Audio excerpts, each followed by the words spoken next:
Doctor Jaishankar बड़े बरसे हैं अमेरिकन पे। रशिया से तेल नहीं लेना, लेकिन मोदी ने उसकी बात सुनी। मोदी ने तो एक दो दफा सुनने में आया था कि उसकी कॉल तक अटेंड नहीं की। ये इससे पता चलता है कि मोदी को अब ट्रंप की जो ये धमकियां थी ना, उससे कोई फर्क नहीं। ज्यादा बड़ा क्लियर है। ये जो बंदे पाकिस्तान में मारे गए हैं कश्मीरी थे ज्यादातर, उनके पीछे इंडियन इंटेलिजेंस एजेंसी रॉ शामिल थी। बिल्कुल आप सही और कह रहे हैं। उन्होंने लोकल बंदे हायर करके ये काम किया नहीं पड़ता, इसीलिए उनको कोई भाव नहीं देता, नोबडी केयर्स फॉर इट। तो इसीलिए मोदी जी उनसे मिलना बंद कर दिया, उनसे बात करना बंद कर दिया, और वो वाशिंगटन बुलाया तो भी मोदी जी गए नहीं उधर। और तो और हम व्लादिमीर पुतिन को यहाँ बुलाया, उसको रेड कार्पेट वेलकम दिया, और इसको जहां खुजली होना है, जहां मिर्ची लगनी है, वहां लग गई। नरेंद्र मोदी कहते हैं कि वी हैव पॉज्ड ऑपरेशन सिंदूर, हम फिर आएंगे हम। तो उनका तो जयशंकर को नहीं है, उन्होंने एक बड़ी स्ट्रेट स्टेटमेंट दी। ट्रंप के खिलाफ इतने अपने कानून साज आवाज उठा रहे हैं कि बस कर दें। पहले वेनेजुएला पर हम आपको कंडेम कर रहे थे, अब ग्रीनलैंड की भी बारी आ रही है, ये नहीं हो सकता, ये नहीं होने दिया जाएगा, और इस पर आवाजें उठ रही हैं अमेरिका की। वो जो हिंदुस्तान है उसने तो आपको नहीं तस्लीम करना, उसे तो आपके वजूद से बिल्कुल उसको आपके वजूद को तस्लीम करने को तैयार नहीं। वो कहता है मैं इस तरह भी आऊंगा, मैं डायरेक्ट भी आऊंगा। खुद These are crazy times. Could the United States really go to war with its own NATO allies? तो अब वो कह रहे हैं कि जी ये तो फिर अब 32 ममालिक का इत्तेहाद नेटो, उसका क्या बनेगा? जिस दिन अमेरिका ने कार्रवाई की नेटो खत्म। अब की बार मोदी पिंडी तक पहुंचेगा। बात ये कह जा रही है कि जनाब वो रन ऑफ कच्छ में भी तैयारी कर रहे हैं, इधर भी तैयारी कर रहे हैं। ठीक है, फौरी तौर के ऊपर ना सही, लेकिन उन्होंने आना ही आना है। जो कन्वर्सेशन की है, ठीक है जी, वो उसको आप देखें कि जी आप हमें तो बड़े लेक्चर देते हो, खुद वेनेजुएला में क्या किया है। At the end of the day, I can tell you, countries are more, I don't want to say they become more selfish, but they will do things only if it is of direct benefit to them. से Trump ने Venezuela में एक operation किया, उनके president को उठा के ले गया है, तो तब से इंडियन मीडिया में बहुत से लोग जो हैं और उनके कुछ पॉलिटिशियन जो हैं वो भी बाकायदा पब्लिकली मुतालबा कर रहे हैं कि आप भी जनाब पाकिस्तान में एक ऐसा ही ऑपरेशन। कोई वेनेजुएला नहीं, अपनी लिमिट में रहो अमेरिका, इधर आंख उठा के देखना भी मत। जी हां दोस्तों, ये लाइन किसी और ने नहीं बल्कि जयशंकर ने संयुक्त राष्ट्र के मंच से पूरी दुनिया के सामने कही थी, और उस वक्त वहां मौजूद कई ताकतवर देशों के चेहरे देखने लायक थे, क्योंकि पहली बार किसी ने अमेरिका को उसकी ही भाषा में जवाब दिया था, और वह भी बिना चिल्लाए, बिना धमकी दिए, लेकिन पूरी ताकत और आत्मविश्वास के साथ। लेकिन आगे बढ़ने से पहले एक छोटी सी बात, अगर आपको भी अपने देश भारत पर गर्व है तो एक सच्चे देशभक्त की तरह इस वीडियो को लाइक कर दीजिए और कमेंट बॉक्स में जय हिंद जरूर लिखिए। अब चलिए शुरू करते हैं। तो कहते हैं कि जिसके पास ताकत नहीं होती उसके साथ इंसाफ भी नहीं होता, और आज की दुनिया में अगर यह बात किसी एक देश पर सबसे ज्यादा फिट बैठती है तो वह है अमेरिका, क्योंकि अमेरिका ने पिछले कई दशकों में यही साबित किया है कि वह इंसाफ नहीं ताकत की भाषा समझता है, और ताकत उसी की इज्जत होती है जिसके पास दबाने की क्षमता होती है। लेकिन अच्छी खबर यह है कि भारत के पास आज अपनी ताकत है, अपनी सेना है, अपनी रणनीति है, और सबसे बड़ी बात अपना दिमाग है। वरना अमेरिका जिस तरह से प्लानिंग करता है, जिस तरह से तैयारी करता है, वो किसी भी देश को अंदर से खोखला करने के लिए काफी होता है। आज जो खबरें आप देख रहे हैं वह सिर्फ अमेरिका और वेनेजुएला तक सीमित नहीं है, बल्कि यह कहानी भारत की उस ताकत की भी है जहां अमेरिका को बैकफुट पर जाना पड़ा है। और यह बात किसी भारतीय नेता ने नहीं बल्कि खुद हालातों ने साबित की है, क्योंकि अमेरिका और वेनेजुएला के बीच जो कुछ भी हुआ है वो पूरी दुनिया के लिए एक केस स्टडी बन चुका है। आपको यह समझना होगा कि अमेरिका और वेनेजुएला की दुश्मनी कोई नई नहीं है, ये दशकों पुरानी है, और इसकी जड़ में सिर्फ एक चीज है और वो है तेल। क्योंकि वेनेजुएला के पास दुनिया का सबसे बड़ा प्रमाणित तेल भंडार है, सऊदी अरब से भी ज्यादा, और यही बात अमेरिका को सबसे ज्यादा परेशान करती है, क्योंकि तेल सिर्फ ऊर्जा नहीं होता, तेल ताकत होता है, और ताकत का मतलब होता है कंट्रोल। जब साल 2007 में वेनेजुएला ने अपने तेल उद्योग का राष्ट्रीयकरण किया और अमेरिकी कंपनियों को बाहर का रास्ता दिखा दिया, उसी दिन अमेरिका ने तय कर लिया था कि इस देश को सबक सिखाया जाएगा, क्योंकि अमेरिका को यह बात बिल्कुल मंजूर नहीं थी कि कोई देश उसकी शर्तों पर न चले और अपने संसाधनों पर खुद का हक जताए। इसके बाद जो हुआ वो पूरी दुनिया ने देखा। पहले आर्थिक प्रतिबंध लगाए गए, फिर बैंकिंग सिस्टम को इंटरनेशनल नेटवर्क से काट दिया गया, डॉलर में लेन देन लगभग बंद कर दिया गया, तेल बेचने पर रोक लगा दी गई, और जब इससे भी बात नहीं बनी तो लोकतंत्र बचाने, मानवाधिकार और भ्रष्टाचार जैसे शब्दों का इस्तेमाल शुरू हुआ। यही अमेरिका का पुराना खेल है। जब भी कहीं सीधा हमला संभव नहीं होता तो अंदर से देश को तोड़ने की कोशिश की जाती है, विरोध प्रदर्शन भड़काए जाते हैं, सरकार विरोधी नेताओं को सपोर्ट दिया जाता है और हालात ऐसे बनाए जाते हैं कि देश अपने आप कमजोर हो जाए।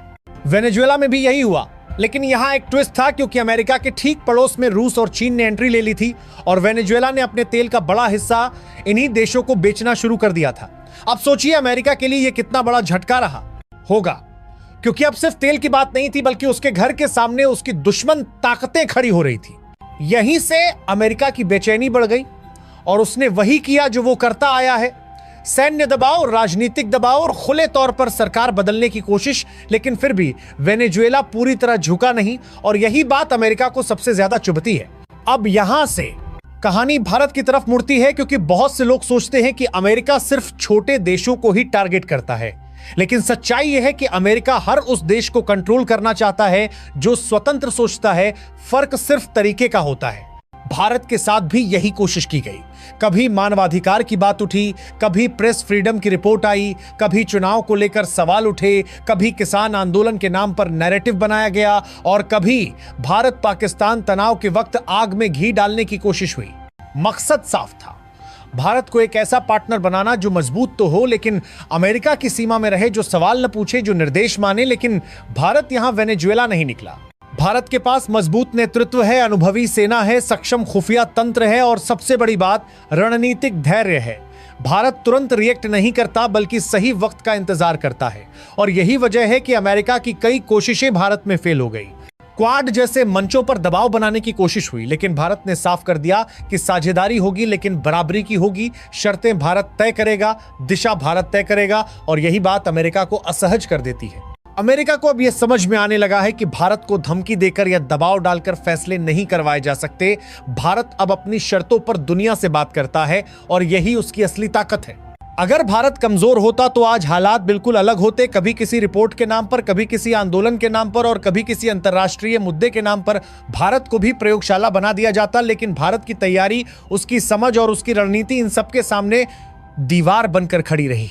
वेनेजुएला पर हमला सिर्फ एक देश पर हमला नहीं है, बल्कि उन सभी देशों के लिए चेतावनी है जो अमेरिकी लाइन से हटकर चलना चाहते हैं। फर्क बस इतना है कि भारत अब उस लिस्ट में नहीं आता जिसे डराया जा सके और यहीं से असली खेल की परतें धीरे धीरे खुलनी शुरू होती हैं, क्योंकि अब सवाल सिर्फ अमेरिका और वेनेजुएला का नहीं रह जाता, बल्कि सवाल बन जाता है कि आखिर भारत ने वह कौन सी लाइन खींच दी है जिसे अमेरिका भी पार करने से पहले 10 बार सोचने पर मजबूर होगा गया है। दरअसल अमेरिका की सबसे बड़ी ताकत उसकी सेना या उसकी अर्थव्यवस्था नहीं, बल्कि उसका सिस्टम है। एक ऐसा सिस्टम जो धीरे धीरे किसी भी देश को अपने जाल में फंसा लेता है। पहले दोस्ती, फिर साझेदारी, फिर निर्भरता और फिर दबाव। लेकिन भारत ने इस सिस्टम को बहुत पहले समझ लिया था और यहीं पर अमेरिका की रणनीति दरकने लगी। भारत ने कभी भी अमेरिका के साथ रिश्तों को भावनाओं के आधार पर नहीं रखा। भारत ने हर कदम फायदे नुकसान के हिसाब से रखा, चाहे वो रक्षा सौदे हो, चाहे तकनीक का ट्रांसफर हो या फिर वैश्विक मंचों पर साथ चलने की बात हो। भारत ने हर बार साफ रखा कि सहयोग होगा लेकिन अधीनता नहीं होगी। यही वजह है कि जब रूस यूक्रेन युद्ध शुरू हुआ और पूरी दुनिया अमेरिका के दबाव में आकर रूस से दूरी बना रही थी, तब भारत ने खुले तौर पर कहा कि भारत अपने राष्ट्रीय हित के हिसाब से फैसले लेगा। सस्ता तेल चाहिए तो रूस से ही लिया जाएगा, चाहे दुनिया कुछ भी कहे। और ये वही पल था जब अमेरिका को समझ आ गया कि भारत वेनेजुएला नहीं है जिसे आर्थिक प्रतिबंधों से घुटनों पर लाया जा सके। अमेरिका ने इशारों इशारों में दबाव बनाने की कोशिश की, बयान आए, चेतावनियां आई, लेकिन भारत तस से मस नहीं हुआ, क्योंकि भारत जानता था कि अगर आज झुक गए तो कल हर फैसले के लिए अनुमति लेनी पड़ेगी। और यही बात वेनेजुएला के साथ हुई थी। वेनेजुएला ने जैसे ही अपनी स्वतंत्र नीति अपनाई, उसे आर्थिक रूप से तोड़ने की कोशिश शुरू हो गई। वहां महंगाई बढ़ी, जनता परेशान हुई और उसी गुस्से को सरकार के खिलाफ मोड़ दिया गया। लेकिन भारत की स्थिति अलग थी, क्योंकि भारत की अर्थव्यवस्था विविध है। भारत सिर्फ एक संसाधन पर निर्भर नहीं है और सबसे बड़ी बात, भारत की घरेलू मार्केट इतनी बड़ी है कि उसे पूरी तरह अलग करना किसी के लिए आसान नहीं। अमेरिका की एक और बड़ी चाल होती है मीडिया नैरेटिव बनाना। पहले अंतर्राष्ट्रीय मीडिया में खबरें चलती हैं, फिर रिपोर्ट्स आती हैं, फिर वही बातें थिंक टैंक दोहराते हैं और आखिर में उसे वैश्विक सच बना दिया जाता है। लेकिन भारत ने यहां भी खेल पलट दिया, क्योंकि भारत ने न सिर्फ अपनी बात रखी बल्कि उसे डेटा और डिप्लोमेसी के साथ रखा। भारत ने दुनिया को यह दिखाया कि लोकतंत्र क्या होता है, चुनाव कैसे होते हैं, संस्थाएं कैसे काम करती हैं और विरोध प्रदर्शन और अराजकता में क्या फर्क होता है। और यही वजह है कि भारत के खिलाफ बनाया गया नैरेटिव कभी पूरी तरह जम नहीं पाया।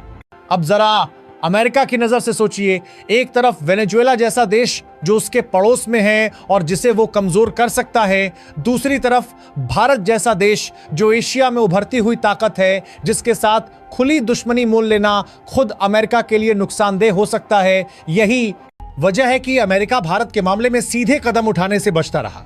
लेकिन इसका मतलब यह नहीं कि कोशिश नहीं हुई, कोशिश हर स्तर पर हुई, कभी एनजीओ के जरिए, कभी रिपोर्ट्स के जरिए, कभी सोशल मीडिया नैरेटिव के जरिए। लेकिन भारत की सबसे बड़ी ताकत यही रही कि उसने हर खतरे को समय रहते पहचान लिया। भारत ने अपनी रक्षा तैयारियों को तेज किया, अपनी सीमाओं को मजबूत किया और सबसे अहम बात यह कि अपने फैसले खुद लेने की आदत डाली, क्योंकि जो देश फैसले खुद लेता है वही दबाव से बच पाता है। वेनेजुएला के मामले में अमेरिका ने यह देखा कि जब तक देश आर्थिक रूप से कमजोर होता गया तब तक अंतर्राष्ट्रीय समर्थन भी धीरे धीरे खत्म होता गया। लेकिन भारत के साथ उल्टा हुआ, भारत जितना दबाव में आया उतना ही ज्यादा मजबूत बनता चला गया। आज स्थिति यह है कि अमेरिका भारत को नाराज भी नहीं कर सकता और नजरअंदाज भी नहीं कर सकता, और यही सबसे बड़ी स्ट्रेटेजिक जीत है भारत की, क्योंकि जब कोई ताकतवर देश आपको मजबूरी में सम्मान देने लगे तो समझिए आपने सही रास्ता चुना है। भारत ने यह भी समझ लिया कि अमेरिका की लड़ाई हमेशा बंदूक से नहीं होती बल्कि दिमाग से होती है, और इसी वजह से भारत ने अपने कूटनीतिक मोर्चे को सबसे ज्यादा मजबूत किया। दुनिया के हर बड़े मंच पर भारत ने अपनी मौजूदगी दर्ज कराई और अपनी बात बिना डर के रखी। वेनेजुएला पर हमला दुनिया के लिए एक चेतावनी है कि जो देश अपनी लाइन से हटेगा उसे कीमत चुकानी पड़ेगी। लेकिन भारत ने यह साबित कर दिया कि अगर तैयारी मजबूत हो तो कीमत चुकाने की नौबत ही नहीं आती। आज भारत की स्थिति यह है कि वो किसी एक ब्लॉक का हिस्सा नहीं है, वो हर जगह अपने हित के हिसाब से खड़ा है, और यही बात अमेरिका को सबसे ज्यादा परेशान करती है, क्योंकि अमेरिका को ऐसे देश से दिक्कत होती है जिसे कंट्रोल न किया जा सके। अब आने वाला समय और भी दिलचस्प है, क्योंकि दुनिया एक बार फिर दो ध्रुवों में बंट रही है, और ऐसे में भारत की भूमिका और भी अहम हो जाती है। अमेरिका यह जानता है कि भारत को खोना उसके लिए रणनीतिक नुकसान होगा, और इसी वजह से वो दबाव और दोस्ती के बीच संतुलन बनाने की कोशिश करता रहेगा। लेकिन भारत अब वो देश नहीं है जो किसी के इशारे पर चले।